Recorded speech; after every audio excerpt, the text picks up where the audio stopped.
Path Media.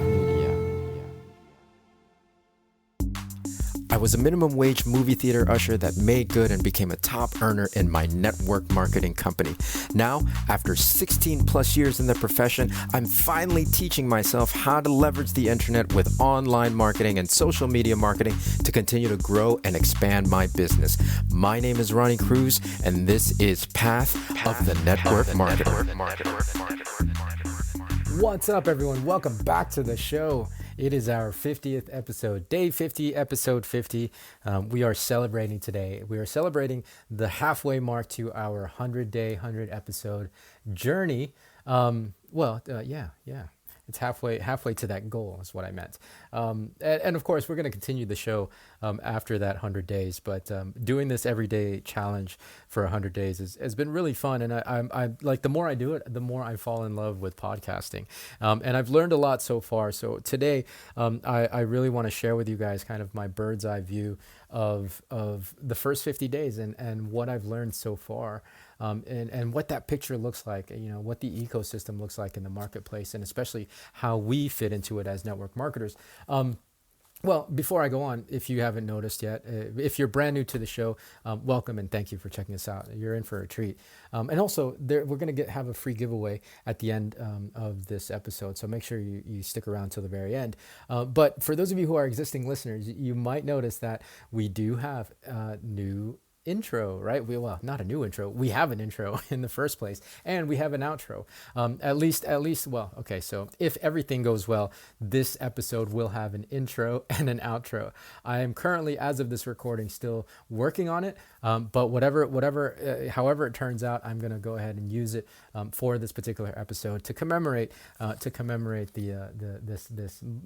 milestone, this 50th milestone, right? And of course, if it's not the best, you guys know me, I will refine and make it pretty as time goes on. Main thing is functionality. It's up and running. We have a new intro and outro. Also, we have a new cover. Yes, I really like this cover, primarily because, well, it doesn't have my face on it. I don't like looking at myself. I'll admit that. But I'm really proud of this cover because I don't come from a design background.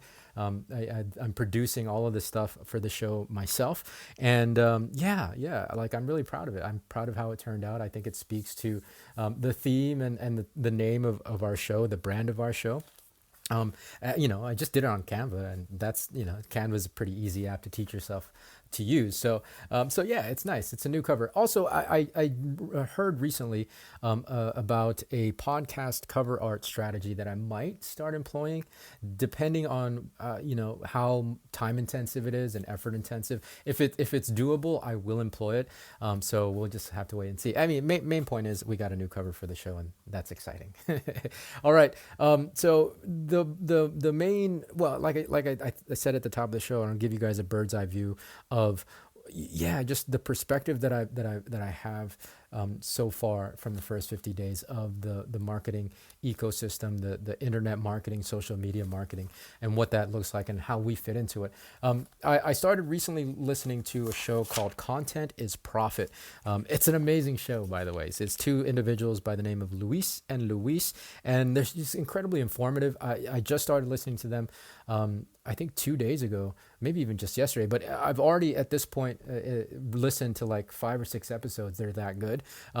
So current, so up to date with what's going on in the marketplace, especially when it comes to online marketing.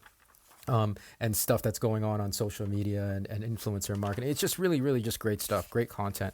And so I encourage you guys to check it out if you're really interested in learning more about online marketing. The specific episodes that I'm looking at, or that I want to reference, is episodes 318 and 319. And again, if you guys go there and write them a good review, tell them that Ronnie Cruz sent you.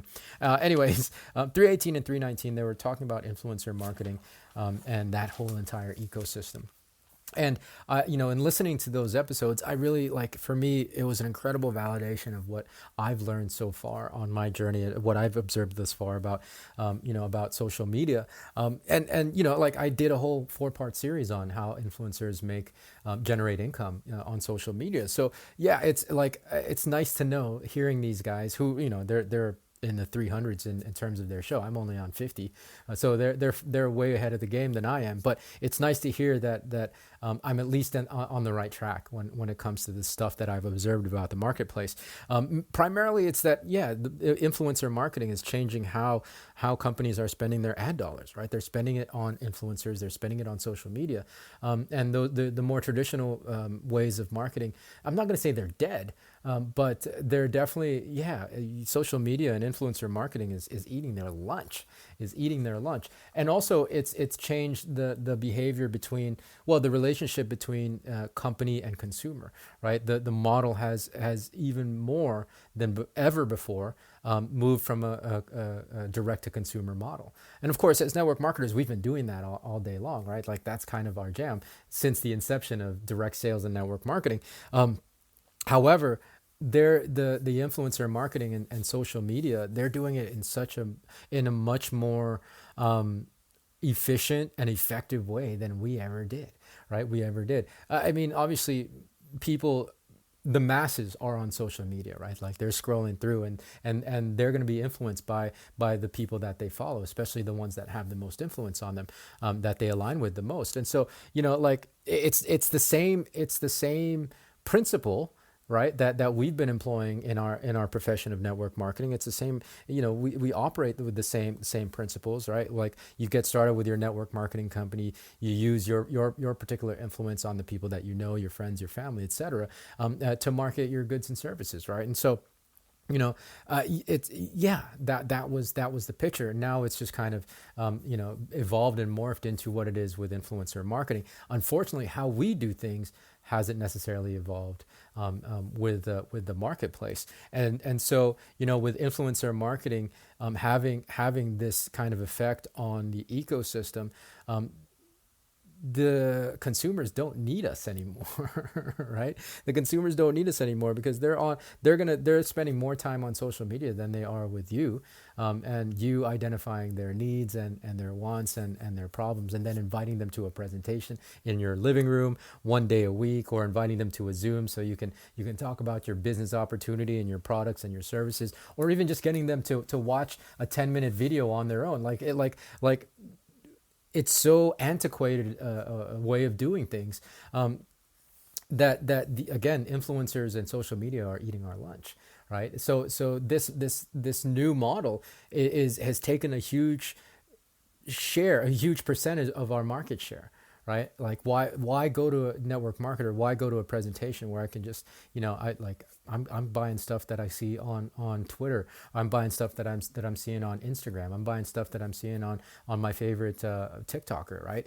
Right. So yeah, it just it seems pretty bleak from that standpoint, because it sounds like we're completely obsolete. And then on top of that, the relationship between company and consumer, that direct to consumer relationship, that was kind of already starting to happen pre-pandemic, but once the pandemic hit, it accelerated that even more. Right. Again, thereby, yes, people because of Amazon, people were largely already very involved in e-commerce. Like Amazon paved the way, but direct to consumer, like company to consumer direct, without any middleman, without any meetings or anything like that, that was accelerated as a result of the pandemic, right? Because everybody was home, you had to order everything, so companies had to adapt and figure out a way to get their products to people that didn't involve stores or that didn't involve Amazon, and it just made so much more sense on both ends to go directly to consumer. And so then you have the influencers serving as the conduit between the two, to tell the consumers, okay, hey, you should try this, again, making us sound and look even more obsolete than ever. I mean, again, we've been doing the direct to consumer model. I mean, we pretty much invented that, right? As network marketers, but we got to keep up. And that's why, yes, I mean, I love the belly to belly, I love the in person, but I think, in my opinion, guys, again, you can take this with a grain of salt, but in my opinion, you would be foolish to not do this. You would be doing yourself a disservice, your business a disservice, your team a disservice. I mean, your future team as a disservice if you don't learn this stuff, right? If you don't learn how to market online and using social media, using all the different tools and leveraging all the different mediums that we have on social media. And that's why I'm on this journey in the first place, right? That's why I got into this thing. I wanted to find a new way so that I can stay relevant and so that my business doesn't fold. And so, with the stuff that I've learned so far in these first 50 episodes, well, actually longer than that, because I started this journey back in February, looking at online marketing, social media is amazing. It's just not for me. I kind of landed on podcasting, as I mentioned at the top of the episode. The more I do this, the fact that I've done this every day so far for the last 50 days, I've fallen even more in love with this process, right? I've fallen even more in love with podcasting as a medium, and so that's kind of where I'm landing. That's kind of where I'm focusing my energies, and I'm taking it further down in this direction, right? And kind of developing my marketing skills here on the podcast. And so, whatever it is for you, like whatever your sensibilities are. Again, for me, it's just not me. The short form, short video, reels, things like that. I can't, it just, so for me, it just felt so arduous from a content creation standpoint. Whereas I can do shows like this all day long. And in fact, this is longer than I usually want my episodes to be on this show. But you know what I mean? This is more natural to me. So find that medium that's more natural to you and run with it. The main thing isn't so much the medium. Well, we'll talk about the different mediums, future episodes, but the main thing is the consistency in the long term, right? Like as long as you're consistent on whatever medium across the board, consistency is the winner, right? Consistency is what gets you the score. So many people start and stop, and there's never any consistency for them to develop any results. For me, this is a platform that I enjoy, that I love, that I'm growing in love more and more with, and so that is just one less barrier to staying consistent, right? Whereas the short form, the reels, the TikToks, it was just such a, I don't know, for me, again, it's just I have this mental blockage. I don't like doing it. I didn't enjoy doing it. So staying consistent is much harder. Now I am going to continue to use those platforms, but for a different purpose. I'm actually going to use them to complement what I'm doing here on the show. And of course on YouTube. Which brings me to my next point, right? YouTube actually, in terms of podcasting, just very recently, I heard this also on Content is Content is Profit. Sorry, you got to check my notes. I heard this also on Content is Profit, that YouTube recently, I don't know if it was leaked or released or purposefully leaked, right?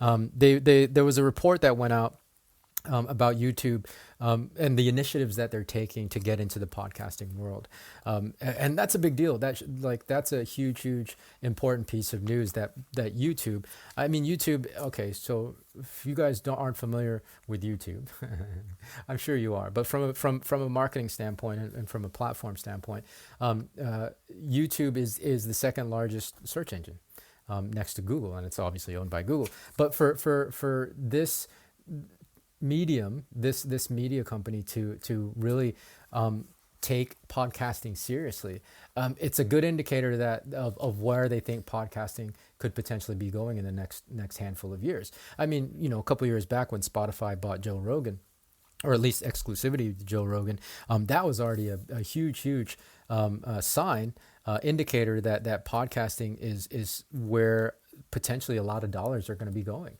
Right. So I'm in the right place, right? It's really awesome. And it's I feel, I'm happy that there's this kind of validation that's happening, it's the bubble that I'm in right now, podcasting. But I think I say that because I hear people say that, podcasting is saturated. There's a million podcasts, and there's not really a million podcasts out there, but it's definitely not saturated. If you just compare it to the social feeds, compared to Instagram, right? How many people are on Instagram, right?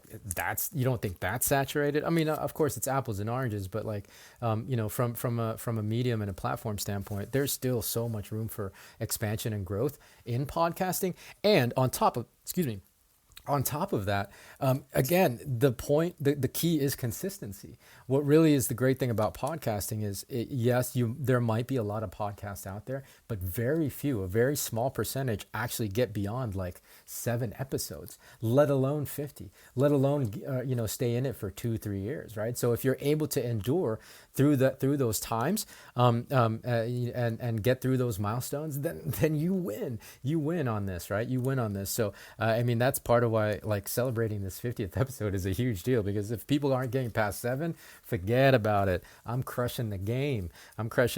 Anyways, yeah, podcasting I think is a great place to go. And with YouTube, really developing and putting some effort and dollars into podcasting, it probably should be a place you at least consider getting into.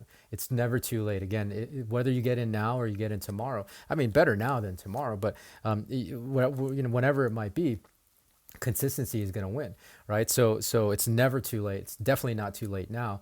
YouTube is still developing those initiatives. So that leads us to the free gift. If you guys are interested in getting into podcasting, right? Getting into podcasting, but don't know how. See, that's the thing. For me, I was listening to podcasts, but like I was really, really intimidated by it, right? Because like, the podcast sounds so good, the production value, the music, the sound effects, there was all kinds of stuff that I built up in my mind as like, it's going to be so hard to duplicate or to replicate that kind of quality and those kind of results. Now that I'm, more than a year into my own podcasting career, and yes, it is career because I want it to be one. I love this. I realized that, okay, so like I built it up in my head, right? Like all those things that I thought were barriers, I had really built up in my head. And on top of that, there are really only a small handful of essentials to get started, right? Like everything else, and you guys, I mean, you notice about just this show alone, we just added music, intro and outro music today. I just changed and updated the cover photo today. This is our third cover photo, by the way. So if you guys seen my original cover photo, you would have laughed at me. So it's a work in progress, but that didn't hinder me. I purposefully launched this show without any of that, because the main thing was, let me see how quickly I can get this show off the ground and released and out into the world, out into the universe, so that people can hear it. And so that's what this guide is all about. This guide is a 4-step guide. If you follow it day to day, you can actually have your own podcast, your own show launched within 4 days. By the end of the 4th day, you should be able to have your first episode, at the very least, your first episode out into the universe. So for people to discover you, and then for you to start growing your audience, right? All right. So yeah, if you're interested in that, that's the free gift to celebrate this 50th episode. All you got to do is go to ronniecruz.com/resources and click on podcasting. Again, that's ronniecruz.com/resources. And then click on podcasting, and that'll take you to where you can get the tutorial. So great amount of fun, guys. Great amount of fun. So that's my free gift to you. Again, I am loving this process. I'm loving this show. I'm loving podcasting, and I'm really, really excited where this is going to go. Not just for my network marketing business, but for other things too, right? Like getting into specifically podcasting, I think really kind of opens up other avenues that you may not have been aware of. So we'll share more of that as we get into this further along in this journey. So this is a long episode. I know it's longer than our usual 5 to 10 minute episode, but again, it is a celebration, 50th episode, 50th day. Thanks for sharing today with us. Thanks for coming along on this journey. Again, if you want to start your own podcast, get my free guide. It's ronniecruz.com/resources, and then click on podcasting. And then beyond that, yeah, of course, more to come from me tomorrow. There's a new episode every day. If you haven't already subscribed, go ahead and subscribe to the show. If you haven't already, or followed, whatever it happens to be on the app that you're listening on, leave a review, leave a 5-star review if you're so inclined, and pass this on to anybody that you feel might benefit from it. I mean, if you liked it, chances are somebody else will too. So that's going to do it for today. Thanks for tuning in. Thanks for hanging out with us on our 50th episode. We'll catch you tomorrow. Until then, be well, be safe. We'll see you in the next episode.